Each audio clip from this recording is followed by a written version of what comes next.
ಇಷ್ಟೊತ್ತಿಗಾಗ್ಲೇ ಅವರು ಶೋ ಜಾಗಕ್ಕೆ ತಲುಪಿರ್ತಾರಲ್ವಾ? ಹೌದತ್ತೆ, ಶೋನು ಶುರು ಆಗಿ ಹೋಗಿರುತ್ತೆ. ಅದು ಟಿವಿಲಿ ಟೆಲಿಕಾಸ್ಟ್ ಆಗಿದ್ರೆ ಎಷ್ಟು ಚೆನ್ನಾಗಿರುತ್ತಲ್ವಾ? ವ್ಯಾಲೆಂಟೈನ್ಸ್ ಡೇ ಶೋಗೆ ಹೋಗ್ಬೇಕು ಅಂದ ತಕ್ಷಣ ಶ್ರೀ ಜಾನ್ವಿ ಇಬ್ರು ಎಷ್ಟು ಖುಷಿಯಾಗಿ ರೆಡಿ ಆಗ್ಬಿಟ್ರಲ್ವಾ? ಹೌದು, ಅವ್ರ ಸಂತೋಷ ಉತ್ಸಾಹ ನೋಡಿ ನನ್ಗಂತೂ ನಾವು ಹಳೆ ಮನೇಲಿ ಇದೀವೇನೋ ಅನ್ಸ್ಬಿಡ್ತು. ಆದ್ರೆ ಎಲ್ಲ ಕಳ್ಕೊಂಡು ಈ ಸುನಂದಮ್ನವ್ರ ಮನೇಲಿ ಇದೀವೇನೋ ಮರ್ತೇ ಹೋಯ್ತು ಕಣೆ. ಹೌದೇ, ಮದುವೆ ಆದ ಶುರುನಲ್ಲಿ ಶ್ರೀ ಜಾಹ್ನವಿ ಇಬ್ರು ಇಷ್ಟು ಖುಷಿಯಾಗಿದ್ದದ್ದು ನೋಡಿದ ನೆನಪು ನನಗೆ. ಅದಾದ್ಮೇಲೆ ನಮ್ದು ಒಂದಾದ್ಮೇಲೆ ಒಂದು ಗೋಳೆ. ಮದುವೆ ಆಗಿ 6 ತಿಂಗಳಿಗೆಲ್ಲ ಡೈವೋರ್ಸ್ ತನಕ ಹೋಗಿತ್ತು ವಿಷಯ. ಆದ್ರೆ ದೇವ್ರ ದಯೆಯಿಂದ ಅದು ತಪ್ಪು. ಅದಕ್ಕೆ ನಂಗೆ ಶ್ರೀ ಜಾನ್ವಿ ನೋಡಿದ್ರೆ ತುಂಬಾ ಸಂತೋಷ ಆಗೋದು. ಇಷ್ಟೆಲ್ಲ ಏರಿಳಿತಾ ಇದ್ರು ಪ್ರೀತಿ ಮಾತ್ರ ಕಡಿಮೆ ಆಗಿಲ್ಲ. ಇಬ್ರು ಮೊನ್ನೆ ಅಷ್ಟೇ ಪರಿಚಯ ಆಗಿದ್ದಾರೆ ಅನ್ನೋಷ್ಟು ಹೊಸದಾಗಿದೆ ಅವ್ರ ಸಂಬಂಧ. ಅದು ಪ್ರೀತಿ ಅಂದ್ರೆ. ಆದ್ರೆ ಈಗಿನ ಕಾಲದ ಹುಡುಗ ಹುಡುಗಿಯರು ಪರಿಚಯ ಆಗಿ 3 ತಿಂಗಳಿಗೋ 6 ತಿಂಗಳಿಗೋ ಬ್ರೇಕಪ್ ಆಗಿ ಬೇರೆಯವ್ರ ಜೊತೆಗೆ ಸುತ್ತಾಡಕ್ ಶುರು ಮಾಡ್ಬಿಡ್ತಾರೆ. ವಸು, ನಮ್ಮ ಪಕ್ಕದ ಮನೆ ನಾರ್ತ್ ಇಂಡಿಯನ್ ಬಿಸ್ನೆಸ್ ಮೆನ್ ಇದ್ರಲ್ಲ, ಅವ್ರ ಮಗಳು 6 ತಿಂಗಳಿಗೆ 6 ಜನ ಹುಡುಗರ ಜೊತೆ ಸುತ್ತಾಡಿದ್ ನಾನೇ ನೋಡಿದ್ದೀನಿ. ಈ ವ್ಯಾಲೆಂಟೈನ್ಸ್ ಡೇ ಅಂತ ಓಡಾಡೋ ಹೆಚ್ಚಿನ ಹುಡುಗ ಹುಡುಗಿ ಕತೆ ಇದೆ. ಯಾಕೆ ಈಗಿನ ಕಾಲದ ಹುಡುಗಿರೆಲ್ಲ ಹೀಗೆ? ಯಾರಿಗೂ ತಾಳ್ಮೆನೇ ಇಲ್ಲ ಅಕ್ಕ. ಸ್ವಲ್ಪ ಕೋಪ ಬಂದ್ರೆ ಸಹಿಸ್ಕೊಳ್ಳಲ್ಲ, ಸಂಬಂಧ ಮುರಿದು ಬಿಡ್ತಾರೆ. ಆದ್ರೆ ಈ ವಿಚಾರದಲ್ಲಿ ನಮ್ ಶ್ರೀ ಅಂತೂ ಹಾಗಲ್ಲ ಅಪ್ಪ. ಕಾಲೇಜ್ ಹೋಗೋವಾಗ್ಲೂ ಅಷ್ಟೇ ಲವ್ ಗಿವ್ ಅಂತ ಹೋದವನೇ ಅಲ್ಲ ಅವನು. ನಮ್ ಜಾನ್ವಿನೇ ಅವನು ಅಷ್ಟೊಂದು ಇಷ್ಟಪಟ್ಟಿದ್ದು. ಅವಳಿಗೋಸ್ಕರ ನಮ್ಮನ್ನೆಲ್ಲ ಎದುರು ಹಾಕೊಂಡು ಅವಳನ್ನೇ ಮದ್ವೆ ಆಗೋದು ಅಂತ ಹಠ ಹಿಡ್ ಕೂತ್ಬಿಟ್ಟಿದ್ದ. ಹೌದೇ ವಸು, ನನಗಂತೂ ಅಮ್ಮ ಮನೆ ಬಿಟ್ಟು ಹೋಗ್ತೀನಿ ಅಂದ್ರೂ ಅವ್ನು ಜಪ್ಪಯ್ಯ ಅನ್ಲಿಲ್ಲ. ಎಷ್ಟು ಭಯ ಆಗಿತ್ತು ಗೊತ್ತಾ? ನಾನು ಅಷ್ಟೇ ತುಂಬಾ ಬೇಜಾರು ಮಾಡ್ಕೊಂಡಿದ್ದೆ. ಇಷ್ಟು ವರ್ಷ ನಮ್ಮ ಮಾತು ಕೇಳ್ತಿದ್ ಶ್ರೀನಾ ಇವಳು ಬಂದು ನಮ್ಮಿಂದ ದೂರ ಮಾಡಿದ್ಲು ಅಂತ.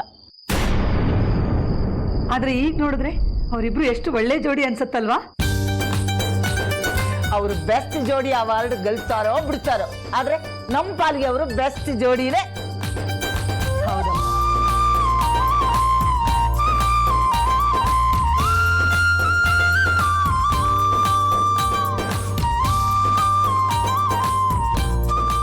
ಇದು ನನ್ನ ನಿನ್ನ ಪ್ರೇಮ ಗೀತೆ ಚಿನ್ನ, ಇದು ಎಷ್ಟು ಸಾರಿ ಹಾಡಿದರು ಚೆನ್ನ. ಇದು ನಿಲ್ಲಲಾರದೆಂದು ಕೊನೆಯಾಗಲಾರದೆಂದು ಈ ಪ್ರೇಮ ಲೋಕದ ಗೀತೆಯು. ಇದು ನನ್ನ ನಿನ್ನ ಪ್ರೇಮ ಗೀತೆ ಚಿನ್ನ, ಇದು ಎಷ್ಟು ಸಾರಿ ಹಾಡಿದರು ಚೆನ್ನ. ಇದು ನಿಲ್ಲಲಾರದೆಂದು ಕೊನೆಯಾಗಲಾರದೆಂದು ಈ ಪ್ರೇಮ ಲೋಕದ ಗೀತೆಯು.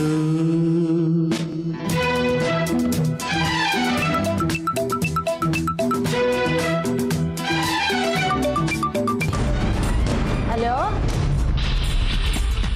ಹಲೋ, ಹೇಳಿ ಅಜ್ಜಿ. ಅಲ್ಲಿ ಏನ್ ನಡೀತಾ ಇದೆ ಜಾಸ್ಮಿನ್? ಅಯ್ಯೋ, ನನ್ನ ಯೋಚನೆ ನನಗೆ. ಯೋಚನೆ ಎಂತದಮ್ಮ? ಪಾರ್ಟಿಗೆ ಹೋಗಿ ಪಾರ್ಟಿ ಏನು ತುಂಬಾ ಚೆನ್ನಾಗಿ ನಡೀತಾ ಇದೆ ಅಜ್ಜಿ. ಆದ್ರೆ ಚಕ್ರಿ ಏನಾಯ್ತು ಚಕ್ರಿಗೆ? ಅವ್ರು ಎಲ್ಲೂ ಕಾಣ್ತಿಲ್ಲ ಅಜ್ಜಿ. ಕಾಣಿಸ್ತಿಲ್ಲ ಅಂದ್ರೆ ಜೊತೆಲಿ ಓದೇ ತಾನೇ ನೀನು? ಹೌದು, ನಾನೇ ಕರ್ಕೊಂಡು ಬಂದೆ, ಆದ್ರೆ ಈಗ ಕಾಣ್ತಿಲ್ಲ. ಅಯ್ಯೋ, ಸರಿಯಾಗಿ ಹುಡುಕೆ ತಪ್ಪಿಸ್ಕೊಂಡ್ಬಿಟ್ಟನು. So funny. ನನ್ ಚಕ್ರಿ ಏನ್ ಚಿಕ್ಕ ಪಾಪುನ ತಪ್ಪಿಸ್ಕೊಳಕ್ಕೆ? ಆಗಲ್ವೇ, ತಪ್ಪಿಸ್ಕೊಂಡು ಹೊರಟೋಗ್ಬಿಟ್ಟನು ಅಂತ. ಪಾರ್ಟಿ ಅಂತ್ಯಾ ಯಾರ್ಯಾರು ಬಂದಿರ್ತಾರೋ ಏನೋ. ಸೊ ಯು ಮೀನ್ ಬೇರೆ ಹುಡುಗಿರ್ ಬಲೆಗೆ ಬಿದ್ಬಿಡ್ತಾರೆ ಅಂತನಾ? No chance. ಅವರು ನನ್ನ ಹಿಡಿತದಲ್ಲಿದ್ದಾರೆ. ಹಾಗಂತ ನೀನು ಆಯಾಗಿರೋ, ಅವ್ನ ಕೈ ಬಿಟ್ಟು ಹೊರಟೋಗ್ತಾನೆ. ಅವ್ನು ಯಾವ ರೀತಿ ಡ್ರೆಸ್ ಮಾಡ್ಕೊಂಡಿದ್ದ ಹೇಳು? ತುಂಬಾ ಸ್ಮಾರ್ಟ್ ಆಗಿ, ಯಾವಾಗ್ಲೂ ರೆಡಿ ಆಗಿರೋದಕ್ಕಿಂತ ಹ್ಯಾಂಡ್ಸಮ್ ಆಗಿದ್ರು. ಆದ್ರೆ ಯಾಕೋ ಗೊತ್ತಿಲ್ಲ ಅಜ್ಜಿ, ಬ್ಯಾಟ್ಮನ್ ಮಾಸ್ಕ್ ಹಾಕೊಂಡು ಎಲ್ಲಾ ಕಡೆ ಓಡಾಡ್ತಾ ಇದ್ರು. ಒಲೆ ಪಾಕಡ ಕಡೆ ನಿನ್ ಚಕ್ರಿ.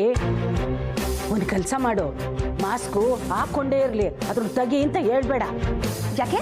ಕೆಲ ವಿಷಯನ ಯಾಕೆ ಏನು ಅಂತ ಕೇಳಬಾರ್ದು ಕಣೆ. ಅವ್ರ ಪರ್ಸನಾಲಿಟಿ ನೋಡಿದ್ರೆ 1000 ಹುಡುಗಿರ್ ಬೀಳ್ತಾರೆ.